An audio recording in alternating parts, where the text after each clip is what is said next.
कौन सी स्त्री के भाग्य में पुत्र नहीं होता है? एक बार माता लक्ष्मी क्षीर सागर में भगवान विष्णु के पैर दबा रही थी। तो पैर दबाते हुए माता लक्ष्मी ने भगवान विष्णु से कहा, हे प्रभु, आज मेरे मन में 3 प्रश्न उठ रहे हैं। यदि लेकर आप मुझे संतुष्ट करेंगे तो मेरे मन को बहुत शांति मिलेगी। तब भगवान विष्णु कहते हैं, हे देवी, तुम्हारे जो भी प्रश्न है तुम निसंकोच होकर पूछो, मैं तुम्हारी शंका का निवारण अवश्य ही करूंगा। तब माता लक्ष्मी कहती है, हे प्रभु, वह कौन सी स्त्री होती है जिसके भाग्य में संतान सुख नहीं होता है? दूसरा प्रश्न है कि कौन सी स्त्री समय से पहले विधवा होती है? और मेरा तीसरा प्रश्न है कि कौन सा श्रृंगार करने से स्त्री को स्वर्ग में स्थान प्राप्त होता है? तब भगवान विष्णु कहते हैं, हे देवी, तुमने उचित ही प्रश्न किए हैं। तुम्हारे यह तीनों प्रश्न अत्यंत महत्वपूर्ण है। इन प्रश्नों का उत्तर संसार कल्याण के लिए है। जो भी मनुष्य इन्हें ध्यान से सुनता है उसे पृथ्वी लोक पर संपूर्ण सुख प्राप्त होते हैं और मृत्यु के बाद उसे मेरे लोक की प्राप्ति होती है। भगवान विष्णु देवी लक्ष्मी से कहते हैं, हे देवी, आज मैं तुम्हें एक अत्यंत पवित्र कथा सुनाता हूँ। इस कथा के माध्यम से तुम्हारे सभी प्रश्नों का उत्तर तुम्हें प्राप्त होगा, लेकिन तुम्हें इस कथा को ध्यान से पूरा सुना होगा। इस कथा को कभी आधा अधूरा नहीं सुनना चाहिए। इस कथा में समस्त संसार का कल्याण छिपा हुआ है। जो भी इस कथा को ध्यान से पूरा सुनेगा उसके मैं 32 अपराध क्षमा करता हूँ। तब देवी लक्ष्मी कहने लगी, प्रभु, मैं आपको वचन देती हूँ कि इस कथा को मैं पूरे मन और लगन से सुनूंगी। आप कृपया उस कथा को आरंभ करें।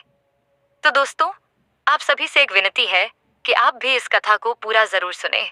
इसे आधा अधूरा सुनना पाप माना जाता है। कथा शुरू करने से पहले कमेंट में जय मां लक्ष्मी और जय श्री हरि विष्णु अवश्य लिखें। साथ ही वीडियो को लाइक करना ना भूलें। तो चलिए आरंभ करते हैं। भगवान विष्णु कहते हैं, हे देवी, एक समय की बात है। मध्य देश में एक छोटा सा नगर था। उस नगर में इससे था। उस सेठ के 2 पुत्र थे और सेठ के दोनों बेटों का विवाह भी हो चुका था। सेठ के घर में किसी चीज की कोई कमी नहीं थी, किंतु सेठ की पत्नी का स्वभाव अत्यंत दुष्ट था। सेठ की पत्नी और सेठ के बड़े बेटे की पत्नी दोनों का ही स्वभाव दुष्ट था। सेठ की पत्नी अपनी बड़ी बहू का तो बहुत लड़ी प्यार करती थी, किंतु छोटे बेटे की पत्नी के साथ बुरा व्यवहार करती थी। घर की सबसे छोटी बहू अर्थात छोटे बेटे की पत्नी बहुत अच्छे स्वभाव की, ईश्वर पर श्रद्धा रखने वाली पतिव्रत नारी थी। उसकी सास उसके साथ बुरा व्यवहार करती थी, उसका हमेशा अपमान करती थी। इसके पीछे का कारण बस इतना था कि बड़ी बहू को एक पुत्र था और छोटी बहू ने पुत्री को जन्म दिया था। पुत्री को जन्म देने के कारण सेठ की पत्नी अपनी छोटी बहू को बार बार ताना मारा करती थी, लेकिन वह बेचारी कर भी क्या सकती थी। जो भाग्य में लिखा होता है उसके साथ वही होता है। भगवान विष्णु कहते हैं, हे देवी, अब मैं तुम्हें छोटी बहू की कहानी सुनाता हूँ। इससे तुम्हें पहले प्रश्न का उत्तर प्राप्त हो जाएगा कि कौन सी स्त्री को पुत्र प्राप्ति नहीं होती है। हे देवी, सेठ की जो पत्नी थी वह पहले से ही दुष्ट और कुटिल स्वभाव की थी। उससे उसकी सास भी परेशान थी। सेठ की पत्नी अपनी छोटी बहू को सबसे ज्यादा दुख देती थी। छोटी बहू का नाम था सुकन्या और सुकन्या को सताने में उसकी सास को बहुत आनंद आता था। सुकन्या बेचारी रोज सुबह ब्रह्मा मुहूर्त में जाकर अपने घर के काम करती थी और दिन भर काम करने के बाद उसे रात्रि को ही सोने को मिलता था। इतना होकर भी सेठ की पत्नी अपनी छोटी बहू से द्वेष करती थी। जब छोटी बहू झाड़ू लगाती तो उसकी सास आकर उसे ताना मारती थी कि तेरे हाथ में जान नहीं है क्या? तू जल्दी जल्दी झाड़ू लगा, मैं मंदिर जा रही हूँ। मेरे लौट कर आने से पहले तू भोजन बनाकर तैयार रखना और आते ही मैं उस भोजन को ग्रहण करूंगी। और सुन, अन्न का एक दाना भी बर्बाद ना हो पाए। बेचारी सुकन्या चुपचाप अपनी सास का अत्याचार सहन करती थी और उसकी सास की हर आज्ञा का बड़ी ही विनम्रता से पालन करती थी। फिर छोटी बहू खाना बनाते हुए सोचने लगी कि मैं घर का इतना काम करती हूँ, लेकिन फिर भी मैं चैन की सांस नहीं ले पाती हूँ। मेरी सासू माँ किसी न किसी बात को लेकर मुझे ही ताना मारती रहती है। पता नहीं कब उनकी ताना देने की आदत जाएगी। सुकन्या इतना सोच ही रही थी कि दी घर दरवाजे पर खटखटाने की आवाज सुनाई दी। छोटी बहू ने सोचा, अभी तो भोजन तैयार भी नहीं हुआ है।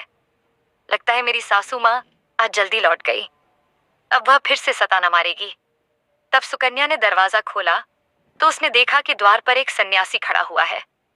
वह सन्यासी सुकन्या से कहने लगा, बेटा, सदा सुहागिन रहो। तुम इस सन्यासी के लिए कुछ भोजन का दान करो। हे पुत्री, मुझे बड़ी भूख लगी है। सब सुकन्या ने सोचा, अगर मैं इस सन्यासी को भोजन करा दूं और इतने में मेरी सांस आ गई तो मेरी खैर नहीं। कुछ देर तक विचार करने के बाद सुकन्या ने सोचा, यदि मैं सासू माँ के ताने के डर से इस सन्यासी को भोजन नहीं कराऊंगा, मुझे महापाप लगेगा, मेरा सारा पुण्य नष्ट हो जाएगा। इतना सोचकर सुकन्या ने उस सन्यासी को घर के अंदर बुला लिया। अतिथि। धर्म का पालन करते हुए सुकन्या उस सन्यासी को भोजन कराने लगी। उतने में ही उसकी सास घर पर आ पहुंची और उस सन्यासी को घर के अंदर भोजन करते हुए देखकर उसे बहुत गुस्सा आ गया। वह चिल्लाते हुए सुकन्या से कहने लगी, यहाँ पर क्या किसी का भंडारा या दावत नहीं चल रही है? बहू की एक नहीं सुनी और उसकी सास ने उस सन्यासी को घर से बाहर निकाल दिया और उसके भोजन को उठाकर कचरे में फेंक दिया।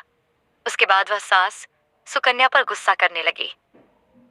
अरे दुष्ट औरत, मैंने तुझे कहा था कि अन्न का एक ना भी बर्बाद नहीं होना चाहिए, लेकिन तूने क्या किया? उस भिखमंगा को इतना सारा भोजन दे दिया। सुकन्या डरते डरते बोली, सासू माँ, मैंने सन्यासी को अपने हिस्से का भोजन दिया है। इसमें आखिर इतना गुस्सा होने की क्या बात है?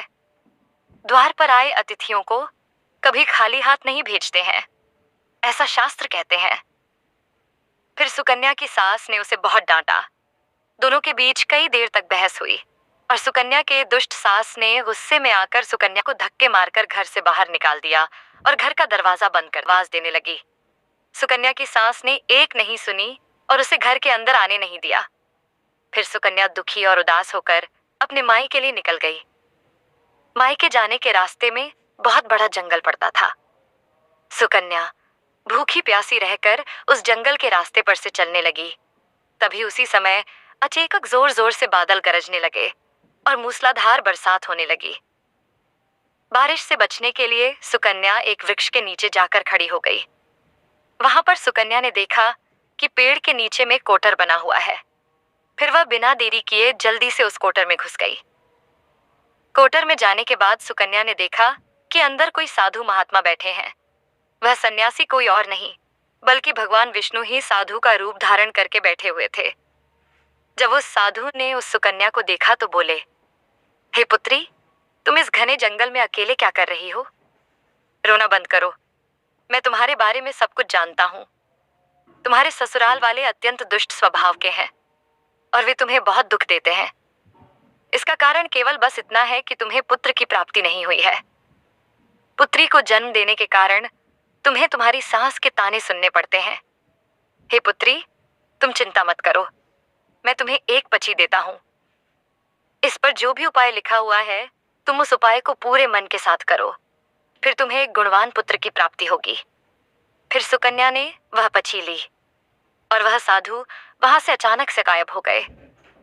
यह चमत्कार देखकर सुकन्या बहुत प्रसन्न हुई और जब बारिश रुकी तो सुकन्या का पति उसे ढूंढते हुए उस स्थान पर पहुंच गया। सुकन्या ने अपने पति को सारी हकीकत बता दी और फिर दोनों ने ही घर वापस ना जाकर उसी जंगल में रहने का निर्णय लिया। वहीं पर रहते हुए एक दिन सुकन्या के मन में पुत्र प्राप्ति का ख्याल आया और वह मन ही मन सोचने लगी कि यदि मेरा भी कोई पुत्र होता तो आज ससुराल में मुझे बहुत ज्यादा इज्जत मिलती। तभी सुकन्या को उस साधु के द्वारा दी गई पर्ची की याद आ गई और फिर जब उसने वह पर्ची खोलकर पढ़ा तो उसने देखा कि जो स्त्री पुत्र प्राप्ति की कामना रखती है उसे रात्रि में अपने की बाईं तरफ सोना चाहिए। ऐसा करने से कुछ समय बाद में बाएं करवट लेटने से नाक का दाहिना स्वर और दाहिनी करवट लेने से नाक का बायां स्वर चालू हो जाता है। फिर जब पुत्र की इच्छा हो तो उस स्थिति में मिलन से पहले यह निश्चित कर लेना चाहिए कि पुरुष का दायां स्वर चलने लगे और स्त्री का बायां स्वर चलने लगे और उसी समय पर गर्भधान किया जाना चाहिए। ऐसा करने से निश्चित ही पुत्र की प्राप्ति होती। इसके विपरीत नाक के स्वर चलने से पुत्र की प्राप्ति होती है।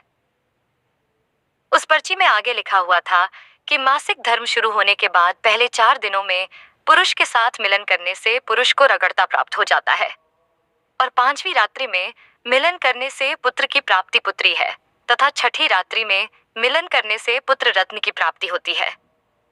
7वीं रात्रि में मिलन करने से बंध्या पुत्री होती है। 8वीं रात्रि में मिलन करने से बलशाली पुत्र की प्राप्ति होती है। 9वीं रात्रि में मिलन करने से सुंदर कन्या की प्राप्ति होती है तथा 10वीं रात्रि में मिलन करने से विद्वान और अतिश्रेष्ठ पुत्र की प्राप्ति होती है। 11वीं रात्रि में मिलन करने से सुंदरा आचरण वाली कन्या प्राप्त होती है। 12वीं रात्रि में मिलन करने से गुणवान पुत्र होता है। 13वीं रात्रि में मिलन करने से लक्ष्मी स्वरूपा पुत्री होती है। 44वीं रात्रि में मिलन करने से गुणवान बुद्धिमान तथा बलवान पुत्र होता है। फिर सुकन्या ने मासिक धर्म के बाद 14वीं रात्रि में अपने पति के साथ मिलन किया और उसके बाद गर्भ धारण किया। फिर दूसरे दिन सुकन्या का पति जंगल में लकड़ी काटने के लिए चला गया और सुकन्या घर पर पड़ी रही। फिर अचानक से तेज तूफान आया और सुकन्या की झोपड़ी उड़ गई। फिर सुकन्या दत्ती हुई उसी पेड़ के कोटर में जाकर रुक गई जहां पर उसे वह साधु मिला था। सुकन्या वहां अपने पति की राह देख रही थी कि अचानक वहां पर 2 राक्षसी आ गईं।